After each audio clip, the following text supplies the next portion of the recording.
దేవుని ప్రేమలో ఉండుట అంటే ఏంటి? ఫిలిప్పీ పత్రికలో 3వ అధ్యాయము 10వ వచనాన్ని గమనం చేసినప్పుడు, ఏ విధము చేతనైనను మృతులలో నుండి నాకు పునరుత్థానం కలుగవలెనని ఆయన మరణ విషయంలో సమాన అనుభవము గలవాడనై ఆయనను ఆయన పునరుత్థాన బలమును ఎరుగు నిమిత్తము ఆయన శ్రమలలో పాలివాడనగుట ఎట్టిదో ఎరుగు నిమిత్తమును సమస్తమును నష్టపరుచుకొని వాటిని పెంటతో సమానముగా ఎంచుకొనుచున్నాను. ఈ వచనంలో పౌలు 2 మారులు దేవుని ఎరుగుట అన్నారు. నేటి క్రైస్తవులకి ఈ లేఖనము చదివేటువంటి వారందరికీ దేవుని ఎరుగుట అంటే తెలియదా అనంటే, పౌలు తిమోతి పత్రికలో కూడా ఆయన చెప్పిన మాట ఏంటంటే, ఆయనను నేను ఆలస్యము చేసిన ఎడల దేవుని మందిరములో అనగా జీవము గల దేవుని సంఘములో జనులు ఎలాగూ ప్రవర్తింపవలెనో బోధకుడికి తెలియాలి, బోధకుడు బోధ వినేటువంటి వారికి తెలియచేయాలి అంటాడు. ఎందుకనంటే అన్నిటికంటే ఆటంకము కలిగేది దేవుని కార్యాలకి.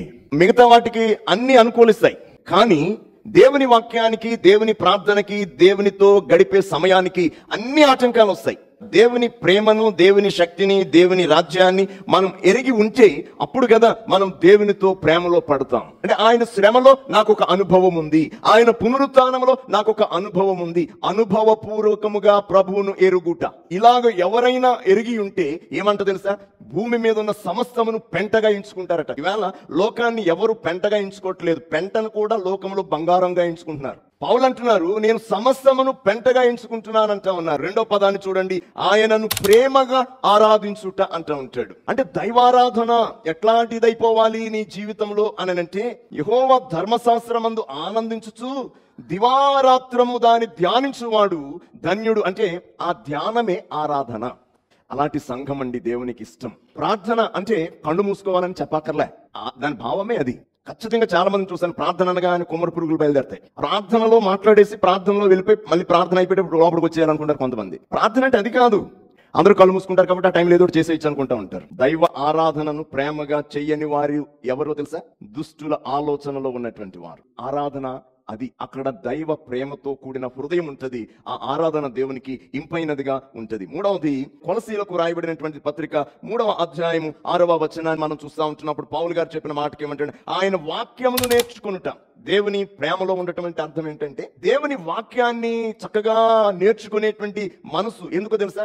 వాక్యాన్ని గురించి సంకీర్తన 119లో సుమారు 4 మాటలు చెప్పున్నట్టున్నారు ఆయన. నీ వాక్యము నా జీవహకు ఎంతో మధురము, నా నోటికి తేనె కంటే తీయగా ఉంది అంటా ఉంటాడు. నీ వాక్యము నా పాదములకు దీపము, నా త్రోవకు వెలుగు అంటా ఉంటాడు. నీ వాక్యమే నన్ను బ్రతికించుచున్నది, అదే నా బాధలలో నాకు నెమ్మదినిచ్చుచున్నది అంటా ఉంటాడు. అలాగా దైవ వాక్యము అనేటువంటిది మానవ జీవితంలో చాలా ప్రాముఖ్యమైనది. పెంట కుప్పల మీద నుండి దీనులను పైకి తీసుకుని పోయేది దేవుని వాక్యమే.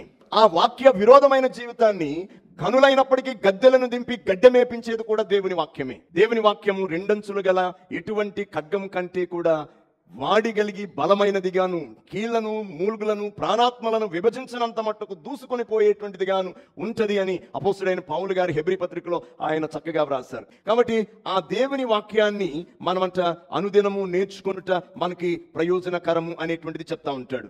4వది, ఇది ఆఖరిగా, ఆయన సన్నిధిలో ప్రార్థనలో కనిపెట్టుట. తులసి పత్రిక 4:12 వచనంలో, మీలో ఒకడును క్రీస్తు యేసు దాసుడైన ఎపఫ్రా మీకు వందనములు చెప్పుచున్నాడు.